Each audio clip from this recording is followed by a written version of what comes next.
તો આગળ કન્ટિન્યુએશનમાં આપણે પ્રોબ્લેમ્સ બાકી છે. ઓલમોસ્ટ થિયરી ફિનિશ થઈ ગઈ. સમજી લેજો બરાબર. બહુ અગત્યનું ચેપ્ટર છે. અવગણ્ય દ્રવ્યમાનની એક દોરીને 20 કિલોગ્રામ દળ અને 20 સેન્ટીમીટર ત્રિજ્યાના ફ્લાયવ્હીલની કોર પર વીંટાળેલ છે. આકૃતિમાં બતાવ્યા પ્રમાણે દોરી પર 25 ન્યૂટનનું બળ લગાડીએ છીએ. ફ્લાયવ્હીલની ઘર્ષણરહિત બેરિંગ સાથે એક સમક્ષિતિજ અક્ષ પર જડેલ છે. વ્હીલના કોણીય પ્રવેગની ગણતરી કરવાની છે પહેલી. એટલે વ્હીલ આ રીતે ફરશે, અહીંયા તમે બળ લગાડીએ એટલે આ રીતે બળ અહીંયા દોરી હોય વીંટાળે એટલે આમ ફરે, જેમ આપણે ફિરકી ફરતી હોય એ રીતે દોરી આપણે ખેંચીએ ફિરકીની તો ફિરકી ફરે છે. તો એનો આલ્ફા શોધવાનો છે. કોણીય પ્રવેગ એટલે આલ્ફા. જ્યારે 2 મીટર જેટલી દોરી ખેંચાઈ જાય તો થયેલું કાર્ય, આ બિંદુએ વ્હીલની ગતિ ઉર્જા પણ શોધો જ્યારે 2 મીટર ખેંચાઈ જાય ત્યારે. અને સી સ્થિતિમાંથી ગતિ શરૂ થાય છે ધારવું પડશે. વિભાગ બી અને સી ના જવાબોની સરખામણી કરો. તો પહેલું કામ છે આપણે કોણીય પ્રવેગ શોધવાનું.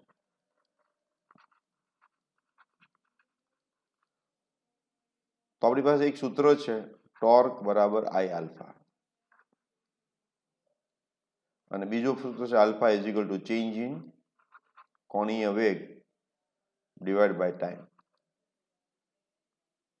કેટલો વેગ બની જાય આપણને ખબર નથી, એટલે આ સૂત્ર તો આપણે અત્યારે નહીં યુઝ કરી શકીએ, સમયની બી નથી ખબર. તો હું આમાં જાઉં, આઈ ફ્લાયવ્હીલ છે એટલે એની જડત્વની ચાક માત્રા આપણે શોધી શકીએ. તો કે જડત્વની ચાક માત્રા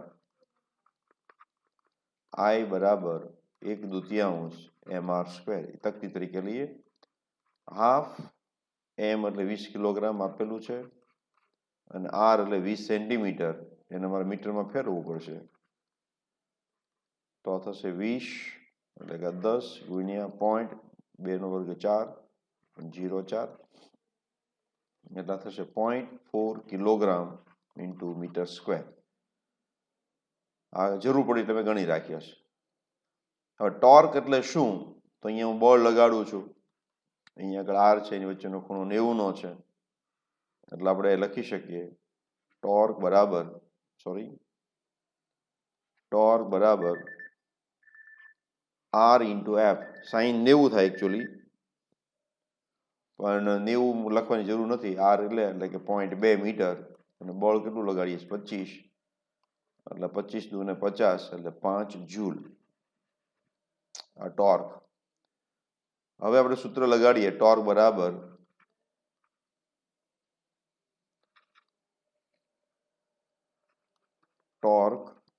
બરાબર આઈ આલ્ફા, અને તેથી આપણી પાસે આલ્ફા આવશે ટોર્ક અપોન આઈ. ટોર્ક એટલે 5 અને પેલું છે 0.4, એટલે 5/4 ગુણ્યા 10, 4 એટલે 1.25 ગુણ્યા 10 એટલે કે 12.5. કેમાં જવાબ આવશે? તો કે આ જ્યારે બધું પ્રોપર યુનિટ હોય તો રેડિયન પર સેકન્ડ સ્ક્વેરમાં આવશે આલ્ફા. આલ્ફા આવી ગયું. હવે બીજું કામ છે, કાર્ય ગણવાનું છે 2 મીટર ખેંચાય ત્યારે. તો અહીંયા હું બળ લગાડું છું, 2 મીટર દોરી ખેંચાય તો આપણે સીધું સૂત્ર લગાડીએ, વર્ક બરાબર બળ ગુણ્યા અંતર. ટોર્ક ઇન્ટુ થીટા બી કરી શકાય, બે જવાબ સરખા જ આવવા જોઈએ. એફ એટલે કે 25 અને અંતર કાપ્યું છે 2 મીટર, એટલે કે 50 જૂલ. બરાબર, આ 50 જૂલ આવી ગયું કાર્ય.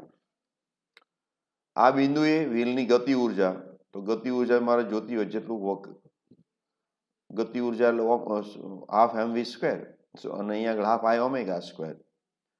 તો કે ગતિ ઉર્જા મારે ગણવી હોય તો કે હાફ આઈ ઓમેગા². આઈ મને ખબર છે, ઓમેગાની ખબર નથી, પરંતુ આપણે જાણીએ ગતિ ઉર્જા સ્થિર સ્થિતિમાંથી ગતિને શરૂ કરે થયેલા કાર્ય બરાબર હોય, એટલે કે ઓમેગા બરાબર 2 ગુણ્યા કાર્ય ભાગ્યા આઈ અને એનું વર્ગમૂળ. તો એની આપણે કિંમત મૂકી દઈએ 2 ગુણ્યા કાર્ય કેટલું આપણે આવ્યું અહીંયા આગળ આવ્યું હતું ને ઉપર 25 × 50 જૂલ. યસ 50 ભાગ્યા જડત્વની ચાક માત્ર આપણે ગણી હતી 0.4 એનો વર્ગ 50 દુ 100 ભાગ્યા 4/10 એટલે બીજા આવી જશે એનું વર્ગમૂળ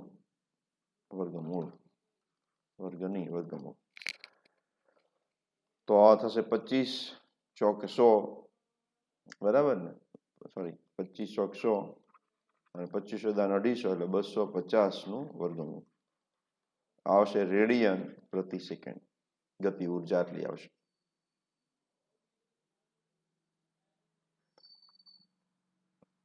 ગતિ ઉર્જા કાર્ય બરાબર જ છે અને આપણે ઓમેગા ગણી નાખ્યું. એટલે જો પ્રશ્ન નથી પૂછ્યો પણ આપણે ઓમેગા બી ગણતરી કરી નાખી. અહીંયા તો કાર્ય બરાબર જ આવશે 50 જૂલ.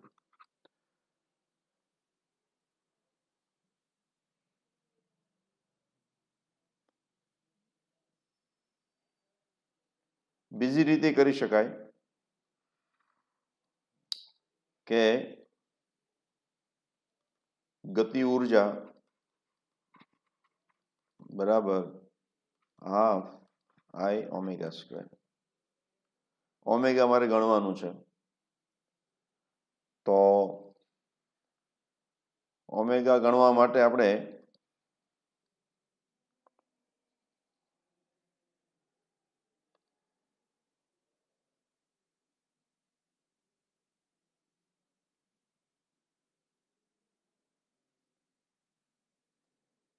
ઓમેગા સ્ક્વેર બી આપણે ગણી શકીએ. કઈ રીતે ગણી શકીએ તો કે omega square minus omega 0 square બરાબર 2 આલ્ફા થીટા. પ્રારંભિક વેગ 0 છે એટલે આ 0 થઈ જશે એટલે કે ઓમેગા સ્ક્વેર બરાબર 2 આલ્ફા. આલ્ફાની આપણે ગણતરી કરી કાઢી છે. કેટલી હતી તો કે 12.5 બરાબર છે. થીટા એટલે 2 મીટર દોરી ખુલી ગઈ એમ માનવાનું. અહીંયા 2 મીટર તો એક આંટો ફરે એટલે 2πr તો 2 મીટર તો કેટલા અને એને હું 2π વડે ગુણી નાખું એટલે મને શું મળશે થીટા મળશે. તો થીટાની આપણે ગણતરી જુદી કરી નાખીએ. કોણીય અંતર બરાબર આંટાઓની સંખ્યા ગુણ્યા 2π.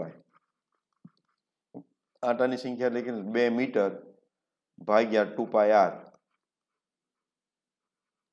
ઇન્ટુ 2π. 2π કેન્સલ થઈ જશે એટલે આપણી પાસે 2/r. r કેટલા છે 0.2 બરાબર 20/2 એટલે કે 10 રેડિયન આવશે આ બરાબર. જેની કિંમત ક્યાં મૂકશો આપણે ઓમેગા સ્ક્વેરમાં તો ઓમેગા સ્ક્વેર બરાબર 2 ટાઈમ્સ 12.5 ઇન્ટુ 10 તો કેટલા થયા 10 દુ 20 20 ગુણ્યા 12.5 20 ગુણ્યા 12.5. હવે ગતિ ઉર્જા આની પરથી ગણીએ. ગતિ ઉર્જા બરાબર હાફ I ઓમેગા સ્ક્વેર એટલે કે હાફ I એટલે 0.4 આપણે ગણેલો છે. ઓમેગા સ્ક્વેર એટલે કે 20 ગુણ્યા 12.5 તો આ કેટલા થઈ જશે જો તો 12 થઈ જશે 10 અને આ થઈ ગયા 4 ગુણ્યા 12.5 એટલે આ થશે 50 જૂલ. આપણે કીધું ને થયેલા કાર્ય બરાબર હોય તો એ ખરેખર ગણતરી સીધું બી કરી શકે અને તમે જુઓ છો એ થઈ જાય છે. 50 જૂલ આવી ગયું. આ ઓમેગા સ્ક્વેરની કિંમત કઈ 50 જૂલ. કાર્ય પણ કેટલું હતું 50 જૂલ એટલે બંને કેવા આવ્યા સરખા એટલે આ સરખામણી આપણે કરી દીધી. અને ઓમેગા જો પૂછ્યું હોત તો આપણે આ મેથડથી બી કરી શકીએ અને અધરવાઇઝ આનો ઉપયોગ કરીને પણ આપણે ઓમેગા ગણી શકીએ. અહીંથી ડાયરેક્ટ તમે ઓમેગા મેળવી શકો વર્ગમૂળ કરીને. તો થીટા જાણતા હોવો જોઈએ અને થીટા આપણે કિંમત શોધી કાઢી છે. કેટલી હતી? તો કે 10 રેડિયન. તો એની પરથી આપણે ઓમેગા પણ મળી જાય. એટલે ડિફરન્ટ મેથડ થી તમે આ પ્રોબ્લેમ સોલ્વ કરી શકીએ.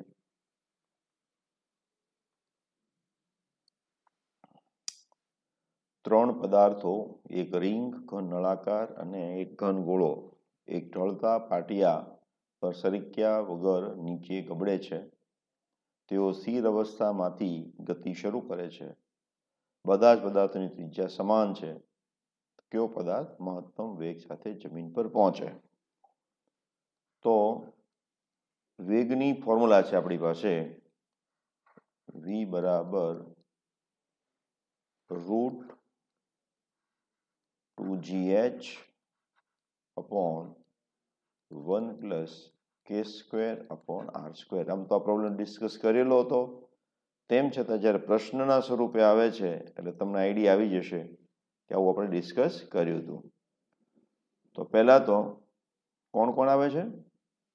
તો કે રિંગ. તો કે રિંગ માટે યાદ કરો k²/r² શું થશે? 1. કઈ રીતે? તો કે mk² એટલે = mr². જડતની ચાક માત્ર mk², રિંગ માટે mr². mk² કોઈ પણ માટે તો આવશે k²/r² = 1. એટલે અહીંયા આપણી પાસે વેગ આવશે v બરાબર √2gh अपॉन k²/r². 1 + 1 એટલે 2 એટલે આવશે √gh. v કોનો આવ્યો? રિંગ માટેનો. એવી જ રીતે ઘન નળાકાર માટે, તો કે ઘન નળાકાર માટે mk² બરાબર શું છે? ½ mr² છે. હવે તો તમને તરત યાદ હોવું જોઈએ, પણ હું તમને 2 સ્ટેપ બતાવું છું, જરૂર નથી. તો આની કિંમત અહીંયા મૂકીશું તો આપણી પાસે v શું આવશે? તો કે v બરાબર વર્ગમૂળમાં 2gh अपॉन 1 + ½. તો આને આપણે સાદું રૂપ આપી દઈએ તો 4gh अपॉन 3 થશે. આ કેના માટે આવ્યું? નળાકાર માટે અને ઘન. જો રિંગ હોત ને, સોરી પોલો હોત તો પાછું એક જ આવે, તો બે માટે સરખું આવે, રિંગ માટે ને નળાકાર માટે. જો નળાકાર પોલો હોત તો. ત્રીજું ગોળા માટે, ઘન ગોળો છે. ઘન ગોળા માટે શું છે? k²/r², 2/5 છે. શું છે? પોલો ગોળો હોત તો 2/3. પોલો એટલે માત્ર બહુ કવચ હોવું જોઈએ, બહુ જાડો હોય તો ન ચાલે. તો v બરાબર આવશે √2gh अपॉन 1 + 2/5.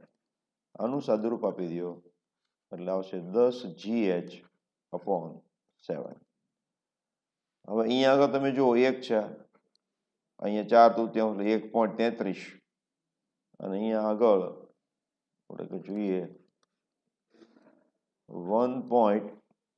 7 × 1 = 7, 3 વધ્યા 7 × 4 = 28, 2 વધ્યા 7 × 1 લગભગ એટલું આવશે. અહીંયા હું જો શોર્ટમાં કરું તો 1.33gh આવશે અને અહીંયા 1. તો તમે જોઈ શકો છો રિંગ માટે ઓછામાં ઓછો, પછી બીજા નંબરે નળાકાર અને ત્રીજા નંબરે ગોળો. તો આપણે આવું લખી શકીએ v ring is less than v ઘન નળાકાર અને લેસ ધેન v ઘન ગોળો. ઓકે, ઘન ગોળો. હવે જો અહીંયા માત્ર એવું કરી નાખ્યું હોત પોલો નળાકાર, તો અહીંયા પોલો કરે તો ઇક્વલ ટુ થઈ જાય, બે આવે તો ઇક્વલ આવે. ઓકે, અત્યારે પૂછવું છે વેગ માટે. આવી જ રીતે પ્રવેગ માટે પણ પૂછી શકાય, કયું જલ્દી પહોંચે એ પણ પૂછી શકાય. તો માત્ર તમારે ફોર્મ્યુલા વાપરવાની છે k²/r². શું આવશે એ? અને સમાન સપાટી હોય, આવો પ્રશ્ન મેં ડિસ્કસ કર્યો હતો, સપાટી સરખી હોય એટલે ઘર્ષણાંક સમાન હોય તો પહેલા કયો ગબડવા સરકવા માંડે? ત્રણ પદાર્થ નીચે પડતી હોય તો સરે કોણ? તો ઓલી કન્ડિશન આપણે યાદ રાખીએ, mu must be greater than or equal to tan θ upon 1 plus r square upon k square. જ્યાં સુધી આ શરતનું પાલન થતું હોય તો એ ગબડે, નહીં તો સરે. અને હજી જો ત્રણેય પદાર્થ સરક્યા વિના ગબડે છે, એમ કે ભાઈ ઘર્ષણ રહિત હોત, ઘર્ષણ રહિત હોત તો શું થાત? તો ઘર્ષણ રહિત હોય તો બધાના વેગ સરખા હોત નીચે આવે ત્યારે, કારણ કે ગુરુત્વ પ્રવેગ બધા માટે સરખો થઈ જાય. ગુરુત્વ પ્રવેગ સરખો થઈ જાય એટલા માટે ત્રણેયના વેગ સરખા હોય. જો આને સહેજ ફેરફારમાં આટલો પ્રશ્ન થઈ જાય. ફેરફાર જો ઘર્ષણ ન લાગતું હોત તો ત્રણેય ઉપર લાગતો પ્રવેગ સરખો હોત, ત્રણેય સરખી ઊંચાઈથી આવે છે અને તેથી ત્રણેયના વેગી સરખા હોત, ત્રણેય એક સાથે પહોંચે, ત્રણેયના પ્રવેગી સરખા હોત. પરંતુ ગબડે છે એટલે કે ઘર્ષણ લાગે છે એટલા માટે ત્રણેયના વેગી જુદા છે, ત્રણેય માટેના પ્રવેગી જુદા હશે અને ત્રણેય માટે લીધેલો સમય પણ જુદો જુદો હશે. ઓકે,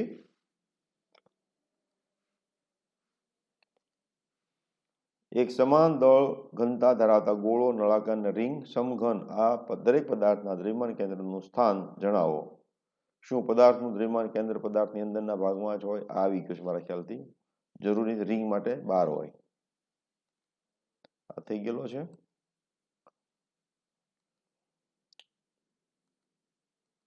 આ બધા થઈ ગયેલા છે.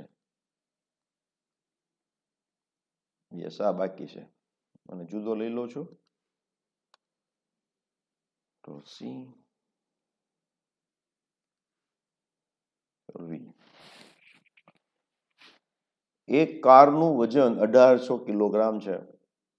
તેની આગળ અને પાછળની એક્સલ વચ્ચેનું અંતર 1.8 મીટર છે. તેનું ગુરુત્વ કેન્દ્ર આગળની એક્સલથી 1.05 મીટર પાછળ છે. સમતલ જમીન દ્વારા આગળના દરેક પૈડા અને પાછળના દરેક પૈડા પર લાગતું બળ શોધો. આવો આપણો પ્રશ્ન છે.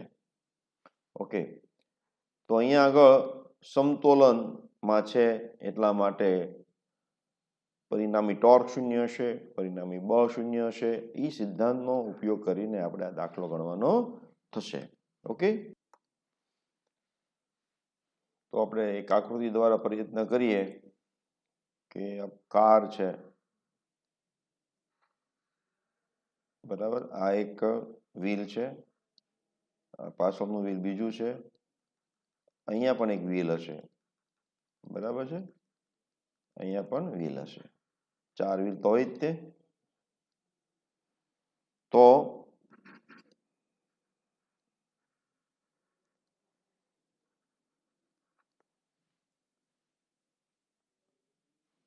લંબાઈ કેટલી છે? તો 1.8 મીટર છે, 1.8 મીટર.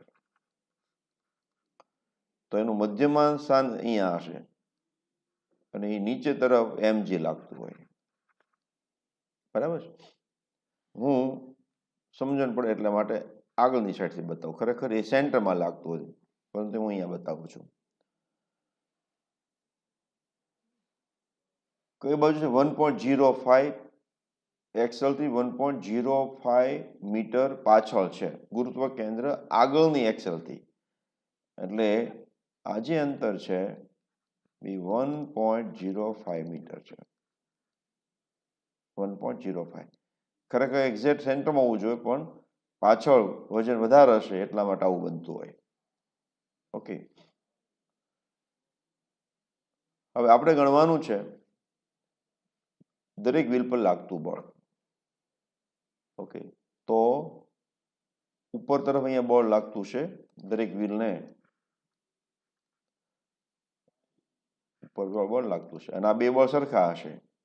એટલે ધારો કે હું આને F1 કહું તો આ F1 જ હશે. પાછળ હું F2 કહું તો બીજાને પણ કેટલું લાગતું છે? F2 લાગતું છે, કારણ કે બે એક જ લાઈનમાં હોય. તો આપણે પહેલું એમ કહી શકીએ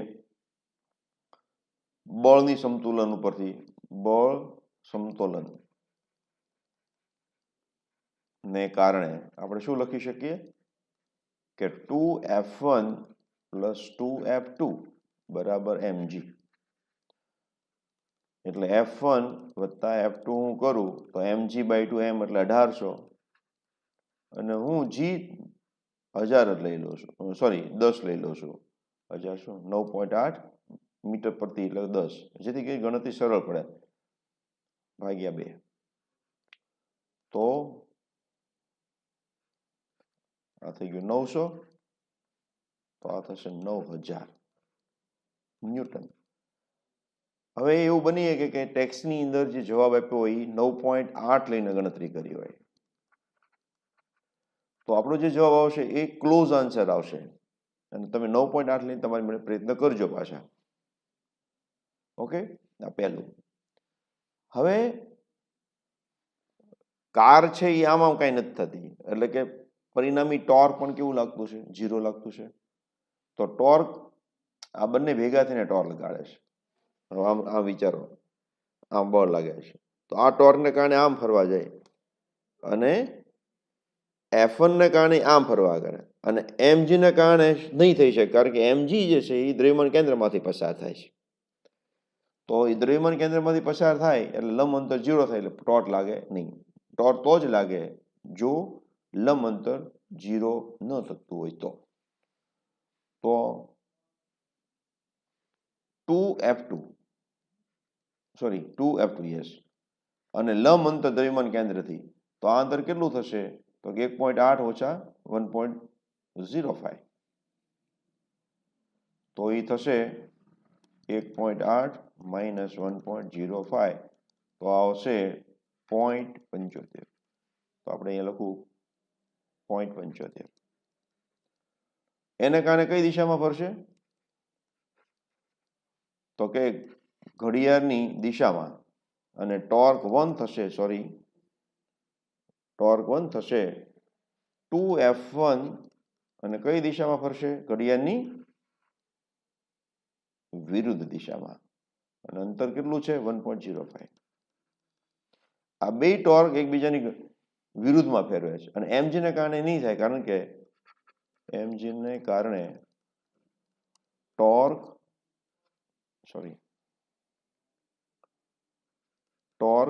લાગશે નહીં, કારણ કે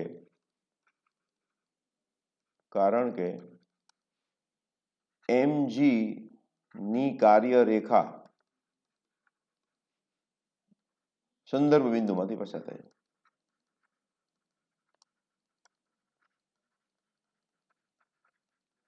અને આપણે સંદર્ભ બિંદુ કયું લીધું છે? દ્રવ્યમાન કેન્દ્ર G લીધું છે.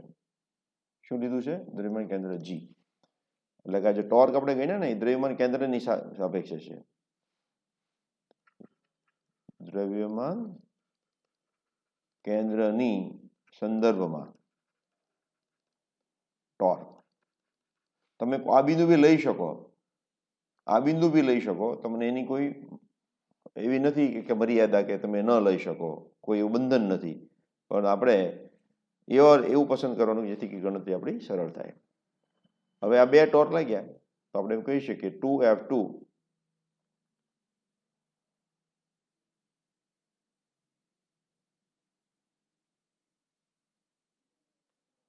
કાર ચાક ગતિ સમતોલનમાં હોતી, ચાક ગતિ સમતોલનમાં હોવાથી 2F2 0.75 બરાબર 2F1 1.05, અને તેથી F2 બરાબર F1 1.05 ભાગ્યા 0.75. તો આનું આપણે સાદું રૂપ આપી દઈએ તો 15 છક 90, 15 સત્તા પ્રશ્નોત્તર છે, 15 પંચા 75, 7/5 આવશે, 7/5 F1, અને આ કેટલું થશે? તો 1.5 × 5 2 1.4 F1 થશે. બરાબર, આને હું 2 કહી દઉં છું, અને આને હું 1 કહી દઉં છું. કોને? F1 + F2. હવે F1 + F2 બરાબર 9000 છે, F1 F2 બરાબર 1.4 છે, તો કે સમીકરણ 1 અને 2 પરથી F1 વત્તા 1.4 F1 બરાબર 9000, તેથી 2.4 F1 ઇઝ ઇક્વલ ટુ 9000, તેથી F1 બરાબર 9000 ભાગ્યા 2.4. હવે આ જે જવાબ આવે એ તમારે શોધી કાઢવાનો, અને એક વખત F1 મળી જાય પછી F2 આપણે શોધી શકીએ, તેથી F2 બરાબર 1.4 F1 1.4, અને જે જવાબ આવશે એ મૂકી દઈશું. તો આને હું ગણિત નાખું તો કેટલા થાય છે 1.4 સોરી 9000 ભાગ્યા 2.4 ઇક્વલ ટુ તો કે 3750, અને 3750 આપણી પાસે આવી ગયું છે, એને મલ્ટીપલ કરી દઉં હું 1.4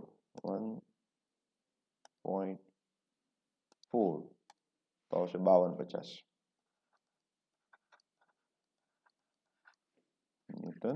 ન્યૂટન. તમારે કદાચ 9.8 જુદો આન્સર આવશે થોડો. હવે વિદ્યાર્થી મિત્રો, તમે જુઓ છો કે પાછળ બળ વધારે લાગતું હોવું જોઈએ, કારણ કે દ્રવ્યમાન કેન્દ્ર પાછલા વ્હીલ તરફ છે, એટલે અહીંયા આગળ બળ વધારે લાગતું છે અને અહીંયા આગળ બળ ઓછું લાગતું છે. પણ બંનેનો સરવાળો તમે કરશો તો, અને 2 ગણું કરશો કે 4 વ્હીલ ઉપર બળ લાગતું હોય એટલે, તો એ તમારા વજન બળ જેટલું થઈ જશે, કારના વજન બળ જેટલું થઈ જશે. ઓકે, તો આ એક સરસ મજાનો પ્રોબ્લેમ છે. આકૃતિમાં દર્શાવ્યા પ્રમાણે W વજનના એક અનિયમિત સળિયાને અવગણ્ય વજનની 2 દોરીઓ દ્વારા લટકાવે છે. એટલે એક સળિયો છે જેનું વજન W છે, આ એક દોરી છે, આ બીજી દોરી છે. ઉર્ધ્વ દિશા સાથે દોરીઓ દ્વારા બનાવેલા ખૂણા આપ્યા છે, આ ખૂણો આપ્યો છે, આ ખૂણો બી આપ્યો છે. આ સળિયાની લંબાઈ 2 મીટર છે. આ સળિયાની ડાબી બાજુના છેડાથી, ડાબી બાજુ અહીંથી તેના ગુરુત્વ કેન્દ્ર D ની ગણતરી કરો.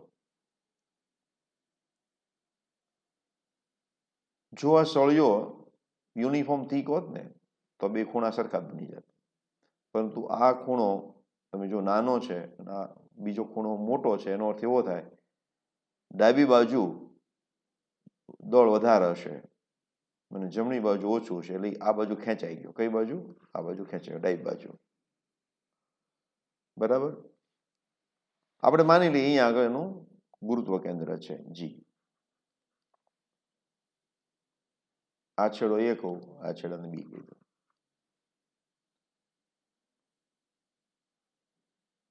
આ અંતર D છે, તો આ કેટલું થશે?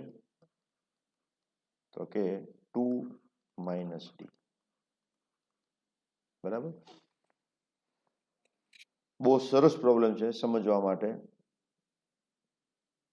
આ સારી રીતે સમજીએ એટલે બીજા ઘણા બધા આપણે પ્રશ્નોના જવાબ આપી શકીએ. તો પહેલા તો કયા કયા બળો લાગે છે? તો એક બળ અહીંયા લાગે છે, જેને હું T1 કહું. આ દોરી ખેંચશે T2. વજન બળ નીચે, કોઈ સપોર્ટ નથી, નહીતર એ ત્યાં પણ બળ લાગતું હોય, લંબ બળ. તો ત્રણેય બળોને કારણે રેખી સમતોલનમાં છે અને ચાગતી સમતોલનમાં પણ છે. તો આપણે ગણવું છે D. તો હવે એનો મારો ઉપયોગ કરવો પડશે. કોનો? રેખી સમતોલન અને ચાગતી સમતોલન. તો હું પેલા ઘટકો લઈ લો, આના એક ઘટક આલો, સોરી બીજો કલર પસંદ કરું. આ 2 ઘટકો છે, કોના? T1 ના.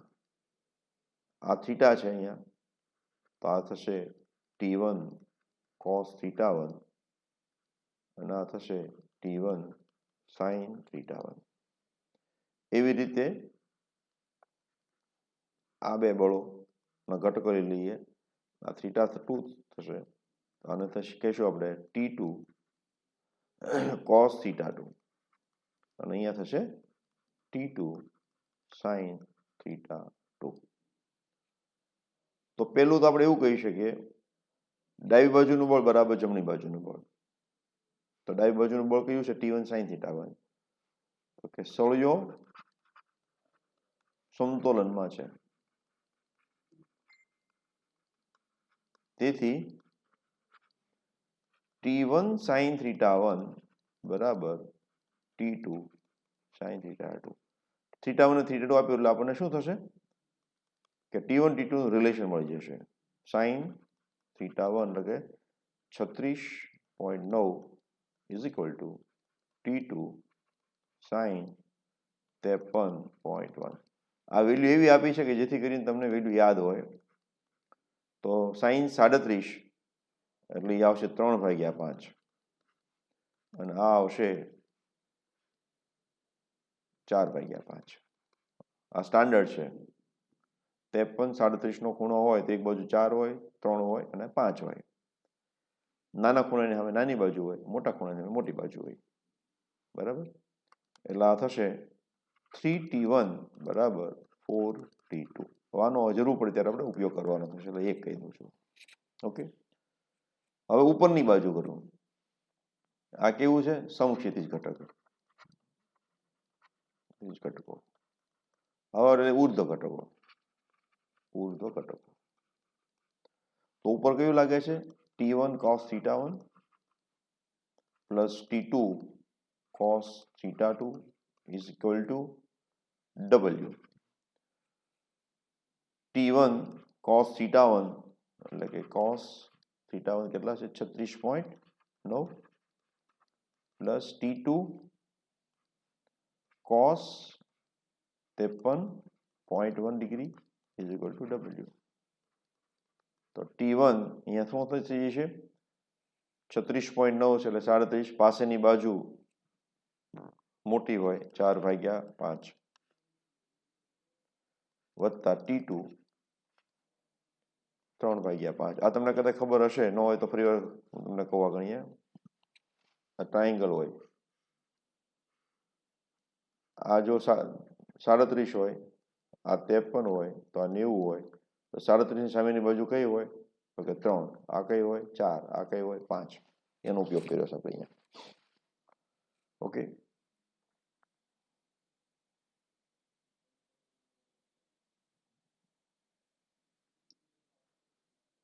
તેથી હવે અહીંયા આપણે રિલેશનનો યુઝ કરી લઈએ. 3T1 બરાબર 4T2 એવું આપણી પાસે છે.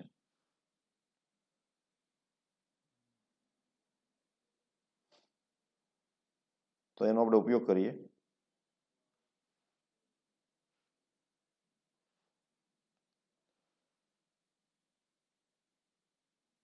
T1 ની કિંમત મૂકશે 4/3 થશે, એટલે કે 4/3 T2 4/5 plus 3/5 T2 is equal to W.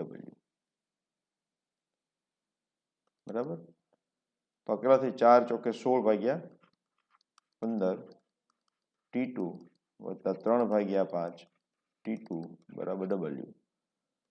15 નો લસા લઈ લો તો કે 16T2 વત્તા 5 તેરી એટલે 3 તેરી 9T2 થશે ભાગ્યા 15. શું કર્યું અહીંયા આગળ? 3 વડે ગુણી નાખ્યું એટલે 15 થઈ ગયા. 15 અહીં કોમન નીકળી ગયા. 15 ઇઝ ઇક્વલ ટુ W. તેથી શું થશે? 16 ને 9 25 T2 બરાબર 15 W. આને હું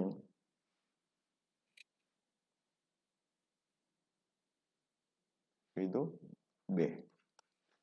ઓકે, હજુ આપણે ચાક ગતિ સંતુલન લેવું પડશે.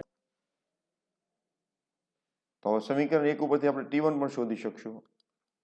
તો T2 બરાબર પહેલા લખી નાખું છું 15/25 W, એટલે કે T2 બરાબર ઉપર 60 કરી નાખું, નીચે 100 કરી કાઢું W, એટલે કે 0.6 W.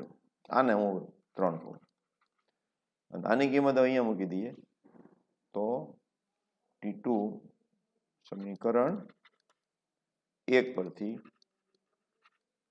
T1 બરાબર 4/3 T2 એટલે કે 0.6W એટલે કે આ 0.8W આવશે. આને હું કહી દઉં 4. બહુ સારો પ્રોબ્લેમ છે. હજી આપણે W ગોતવાનું બાકી છે, તો જ કામ થવાનું છે, તો D મળશે. હવે ચાક ગતિ સમતોલન લઈએ અહીંયાથી. તો તમે જુઓ T1 sin θ નું જે બળ કાળી રેખા ક્યાંમાંથી પસાર થાય છે? તો કે અહીંયાથી G માંથી પસાર થાય છે. એટલે એનાથી ચાક ગતિ મળવાની નથી. આ જે છે એ પણ ક્યાંથી પસાર થાય છે? G માંથી. એટલે ચાક ગતિ મળવાની, કારણ કે લંબ અંતર 0 છે. પરંતુ T1 cos θ ને કારણે થશે, તો કે ચાક ગતિ સમતોલનને કારણે. તોલનને કારણે આપણે શું લખી શકીએ? તો કે T1 cos θ1 લંબ અંતર કેટલું? તો કે D is equal to T2. નહીં, W વિના શક્ય નથી બનવાનું. W નહીં આવે તો આપણે W વચ્ચેનું રિલેશન નહીં લાવી શકીએ, થોડી વાર લાગશે. તો શું કરું? હું એ બિંદુને સંદર્ભ બિંદુ લઈ લઉં છું.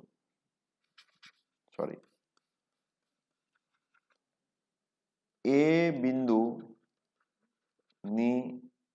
સંદર્ભમાં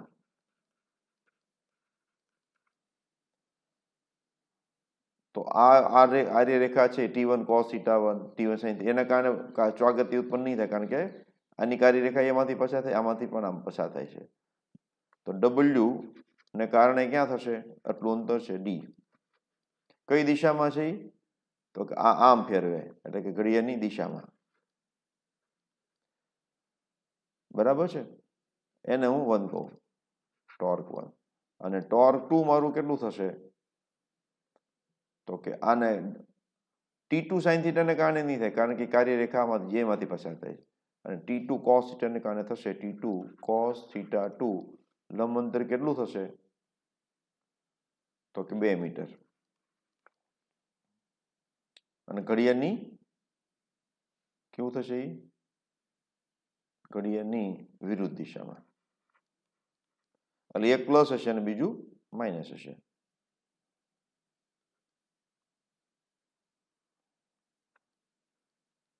T2 લખવાનું રહી ગયું છે.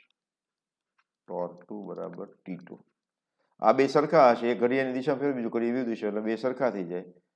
એટલા માટે આપણે લખી શકીએ W into D બરાબર T2 cos θ2 into 2.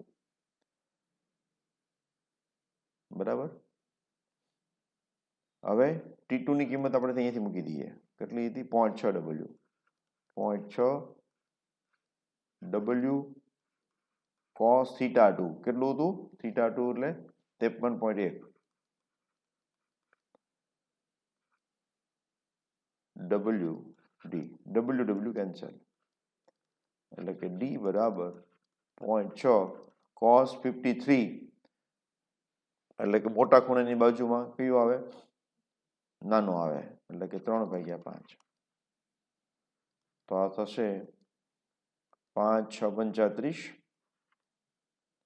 5 5.1, 1 વધ્યો, 5 દુ 10 into 3, એટલે 12 તેરી 36, એટલે 0.36 મીટર એવું આવ્યું. કેટલું આવ્યું? 0.36 મીટર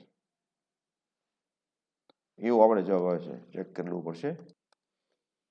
હજી અહીંયા બગડો રહી ગયેલો છે, સોરી, 1 મિનિટ. હા, આ બે અહીંયા રહી ગયેલા હતા ને, બે, તો બે વડે ગુણવાનું બાકી રહ્યું, એટલે કે 0.72 મીટર થશે.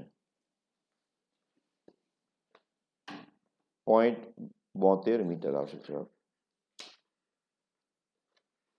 બરાબર. અહીંયા બગડો રહી ગયેલો હતો, આ બે અહીં બાકી છે, એટલે કે 0.72 મીટર. તો ફરી વખત આપણે શું કર્યું છે કે નજર ફેરવી લઈએ. તો પહેલાં આપણે T1 ને T2 લીધા, એના ઘટકો લીધા. T1 sin θ1 અને T2 sin θ2 સરખા થશે. T1 cos θ1 plus T2 cos θ2 બરાબર W થશે. તો એની પરથી આપણે શું કર્યું? T1 અને T2 નું રિલેશન શોધી કાઢ્યું. આપણી પાસે રિલેશન આવી ગયું. પછી આપણે શું કર્યું કે ચાક ગતિ સમતોલન છે, મેં એને સંદર્ભ બિંદુ લીધું, એટલે આ જ T1 sin θ નું ટોર્ક 0, T1 cos θ1 નું પણ 0, કારણ કે એમાંથી પસાર થાય.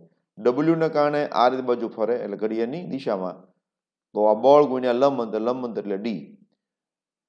T2 cos θ ને કારણે પણ ટોર્ક ઉત્પન્ન થશે અને લંબ અંતર કેટલું થશે? 2 મીટર. કેટલું થશે? 2 મીટર. તો T2 cos θ2 into 2 metre, T2 cos θ into 2 metre is equal to W into D. એને સરખાવી દીધા અને જે T2 નો આપણે રિલેશન લાવેલા હતા અહીંયાથી, એની કિંમત મૂકી દીધી 0.6, એટલે જવાબ આવી જશે. તો બેઝિક આઈડિયા એ છે કે તમારે બળોને સરખાડવાના અને ટોર્કને સરખાડવાના. કોઈ કેમ કે મારે બીને સંદર્ભ બિંદુ લેવું છે તો પણ લઈ શકાય. તો T2 cos θ ને કારણે ટોર્ક નહીં ઉત્પન્ન થાય, T2 sin θ નું 2 ને કારણે પણ ટોર્ક ઉત્પન્ન નહીં થાય. W ને કારણે ટોર્ક આમ ઉત્પન્ન થશે, આમ ઘડિયાળની વિરુદ્ધ દિશામાં. તો મારે અંતર કેટલું લેવાનું? તો કે 2 - D લેવું પડે, અહીંયાથી અહીંયા સુધીનું 2 - D. અને બીજું T1 sin cos θ1 ને કારણે પાછું થશે ટોર્ક, એ ઘડિયાળની દિશામાં થશે. અંતર કેટલું લેવાનું? 2 મીટર. T1 sin θ ને 1 ને કારણે ટોર્ક ઉત્પન્ન થશે નહીં, કારણ કે આ જે બળ રેખા છે B માંથી પસાર થાય છે. તો આ જે પ્રોબ્લેમ છે એને 2 વાર તમે જુઓ, સમજો, ફરીવાર પાછો ગણો, ફરીવાર સમજો. આ જાતે જ્યાં સુધી ન થાય ત્યાં સુધી ગણવાનો. આ ટાઈપના પ્રોબ્લેમ બહુ ઓછા હોય છે, પરંતુ આમાં તમારું બહુ બધું ફિઝિક્સ આવતું હોય છે, તરત જ ન પણ સમજ પડે. બરાબર છે? હજી થોડીક સમરી હું આપી દઉં કે આ એક આવી રીતે દોરી બાંધેલી હતી. હું તો આકૃતિ દૂર ફરીવાર આઈડિયા વધારે આવશે. અહીંયા આગળ ઓકે, આ તમારો સળિયો છે, અહીંયા આગળ તમારું દ્રવ્યમાન કેન્દ્ર છે. તો પહેલાં મારે બળ બતાવવાના mg. અહીંયા મેં કીધું હતું T2, જે નામ આપ્યું મને યાદ નથી અત્યારે, T2 કીધું હતું, યસ T2. અહીંયા આગળ T1, તમે ગમે ત્યાં T1 T2 કહી શકો, નો પ્રોબ્લેમ. અહીંયા θ1 છે, અહીંયા θ2 છે. તો પહેલાં આ ઘટક કયો થયો? તો કે T1 sin θ1. આ બાજુ કયો થયો? T2 sin θ. એ બેને સરખાવી દીધા. પછી T1 cos θ1 અને અહીંયા આગળ T2 cos θ2 છેદમાં mg. તો આ બેનો સરવાળો બરાબર mg, આ બરાબર આ. તો એના પરથી આપણને T1 અને T2 વચ્ચેનું રિલેશન મળી ગયું. પછી હું એને સંદર્ભ લઈ શકું, જીને પણ લઈ શકું અને બીને પણ લઈ શકું, પણ મેં જીને એટલા માટે કેન્સલ કર્યું હતું કે જી જો હું લઉં તો W આવતું જ નહોતું. જો W ન હોય તો હું ગણતરી પછી ન થાય, કે W ને T વચ્ચેનું રિલેશન લાવવાનું હતું. જો W ફોર્મ્યુલામાં રહે જ નહીં તો એ રિલેશન એસ્ટાબ્લિશ થાય નહીં, અથવા એક સ્ટેપ તમારે આગળ જવું પડે. તો આપણે એને સંદર્ભ લીધું. તો આ જે બળ છે એ અહીંયાથી પસાર થાય, ટોર્ક 0. અહીંયાથી પસાર થાય તો ટોર્ક 0. અહીંયાથી પસાર થાય, લંબ અંતર કેટલું થયું? D થયું. બરાબર? અને આ જે બળ છે એ કેમાંથી પસાર થાય? એ એટલે ટોર્ક 0. અને T2 cos θ1 લંબ અંતર કેટલું છે? 2 મીટર. એને સરખાવી દીધા. તો આવું કરવાથી આપણને જે આપણે જરૂર ઈચ્છિત જવાબ છે એ મળી જશે. બરાબર? ઓકે. તો એક સરસ મજાનો પ્રોબ્લેમ 3-4 જ થયા છે, પરંતુ ત્રણેય પ્રોબ્લેમ લેન્ધી છે, થોડા તમારે ટાઈમ આપવો પડશે. ઓકે.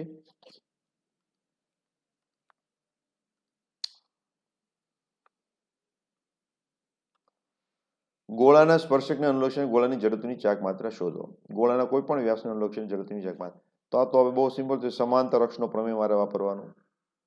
તમને આ અક્ષ માટે આપેલું છે અને અહીંયા માટે કેટલું. તો આપણું સૂત્ર શું છે?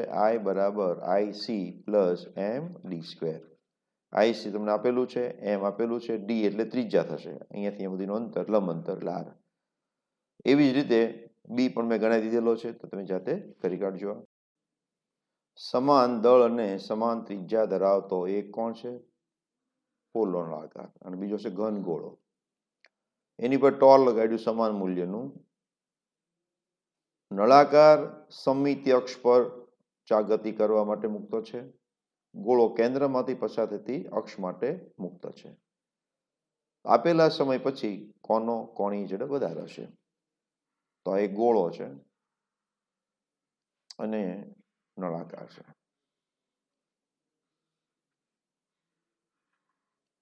નળાકાર આ અક્ષને અનુલક્ષીને ફરે છે અને ગોળો કેન્દ્રમાંથી પસાર થતી માટે. કોણીય ઝડપ કોની વધારે હશે એ ગણવાનું છે. ટોર હરખું લગાવ્યું તો ઓમેગા કોઈ પણ સમય એટલે ઓમેગા 0 પ્લસ આલ્ફા ટી એવું આપણું ફોર્મ્યુલા છે. સમય બેનો સરખો છે તો જેનો આલ્ફા વધારે એનું ઓમેગા વધારે, તો આલ્ફા ગણવાનું થાય. તો આલ્ફા અને ટોર્કનું રિલેશન છે તો કે ટોર્ક બરાબર આઈ આલ્ફા. તો એક ગોળો છે બીજો છે નળાકાર, તો એની આપણે સરખામણી કરીએ તો આઈ આલ્ફા ગોળા માટે બરાબર આઈ આલ્ફા નળાકાર માટે, કારણ કે ટોર્ક બેના હરખા છે. હવે કોનો આઈ વધારે છે? જેનો આઈ વધારે એનો આલ્ફા ઓછો થાય. તો અહીંયા સૂત્ર શું છે? 2/5 mr² છે.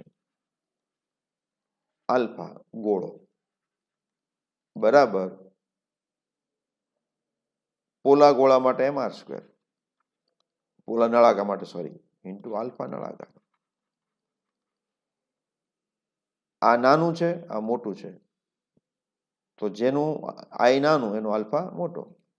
તો આપણે એમ કહી શકીએ આલ્ફા ગોળો ગ્રેટર દેન આલ્ફા નળાકાર. તો હવે તમે જુઓ ગોળાનો આલ્ફા મોટો છે તો ઓમેગા મોટો છે, એટલે ઓમેગા ગોળા માટે ગ્રેટર દેન ઓમેગા નળાકાર માટે. આમાં બે વસ્તુ આપી છે પણ ત્રણની બી સરખામણી કરવાની થાય. પછી તમને ક્રમ પૂછો ABCD આપ્યા હોય, કોણ મોટું છે કોણ નાનું છે, greater greater, less less, equal to, એવા કંઈક તમને ઓપ્શન આપેલા હોય. તો આ એક બહુ સરસ ક્વેશ્ચન છે, આગળની સમજણ ઉપર આધારિત છે અને બહુ સારો ક્વેશ્ચન કહેવાય. ઓકે, 20 કિલોગ્રામ દળનો એક નક્કર નળાકાર તેની અક્ષને અનુલક્ષીને 100 રેડિયન પ્રતિ સેકન્ડ કોણી ઝડપથી પરિભ્રમણ કરે છે. આ નળાકારની ત્રિજ્યા 0.25 મીટર છે. આ નળાકારની ચાક ગતિ સાથે સંકળાયેલ ગતિ ઉર્જા કેટલી હશે? તો 20 કિલોગ્રામ દળ છે એટલે m બરાબર 20 કિલોગ્રામ, ત્રિજ્યા 0.25 મીટર અને ઓમેગા 100 રેડિયન પર સેકન્ડ. તો પેલું કામ છે ચાક ગતિ ઉર્જા, તો કે રોટેશનલ બરાબર હાફ આઈ ઓમેગા સ્ક્વેર. ઓમેગા તો આપ્યું છે, આઈ નથી આપ્યું, પરંતુ શું છે આ નક્કર નળાકાર છે, તો નક્કર નળાકારનું આઈ શું હોય? Half mr². બધી ફોર્મ્યુલા તમને આવડવી જોઈએ તો કામ થાય. તો તમને KR મળી જશે, રોટેશનલ કાઇનેટિક એનર્જી. અને બીજું શોધવાનું છે કોણીય વેગમાન. તો કોણીય વેગમાન L બરાબર શું થશે? આઈ ઓમેગા. આઈ એટલે પાછો આઈ ઓમેગા સ્ક્વેર, mr², સોરી. તો આ તમને L મળી જશે. હું તમારા ઉપર છોડી દઉં છું કારણ કે માત્ર વેલ્યુ પુટઅપ કરવાની છે. ઓકે.